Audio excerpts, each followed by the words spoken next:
इतिहास की किताबों ने तात्या टोपे को बस एक क्रांतिकारी कहकर पन्ने पलट दिए, लेकिन हकीकत क्या है?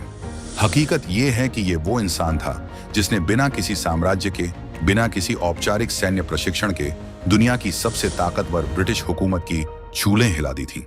ये कोई आम सिपाही नहीं था, ये छापामार युद्ध, ग्वेरिला वॉरफेयर का वो जादूगर था जिसके सामने बड़े बड़े अंग्रेज जनरल घुटने टेकने पर मजबूर हो गए थे। आज हम उस नायक की कहानी बुनेंगे जिसने मौत को भी अपनी शर्तों पर गले लगाया। रामचंद्र पांडुरंग, यही उनका नाम था।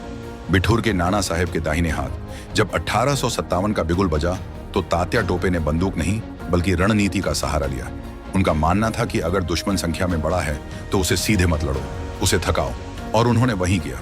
उन्होंने झांसी की रानी लक्ष्मीबाई के साथ मिलकर एक ऐसी गठबंधन की नींव रखी जिसने अंग्रेजों को रातों की नींद हराम करने पर मजबूर कर दिया। क्या आपको पता है, तात्या टोपे ने करीब 2800 मील की यात्रा की। विंध्याचल और अरावली की दुर्गम पहाड़ियों में उन्होंने अंग्रेजों को एक ऐसी भूल भुलैया में डाल दिया जहां से बाहर निकलना नामुमकिन था। वे रातों रात एक जगह से दूसरी जगह गायब हो जाते।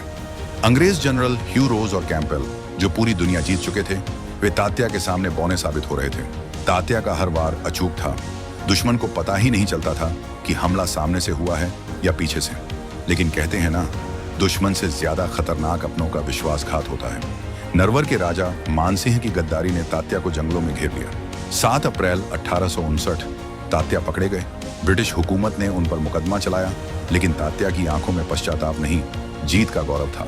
18 अप्रैल 1859 को जब तात्या टोपे फांसी के फंदे पर चढ़े तो उन्होंने अपनी गर्दन खुद फंदे में डाली। वो मर नहीं रहे थे, वो भारत की आने वाली आजादी की नींव पक्की कर रहे थे। तात्या टोपे चले गए, लेकिन उनकी छापामार नीति ने आने वाले हर क्रांतिकारी को रास्ता दिखाया। आज अगर हम आजाद हैं तो इन गुमनाम योद्धाओं के बलिदान की वजह से। क्या हमें अपने उन वीरों को भूल जाना चाहिए? कमेंट में वीर तात्या टोपे अमर रहें लिखकर अपनी श्रद्धांजलि दें। और हाँ, ऐसे ही अनकहे इतिहास के लिए ब्लैंक डायरी को सब्सक्राइब करना ना भूलें।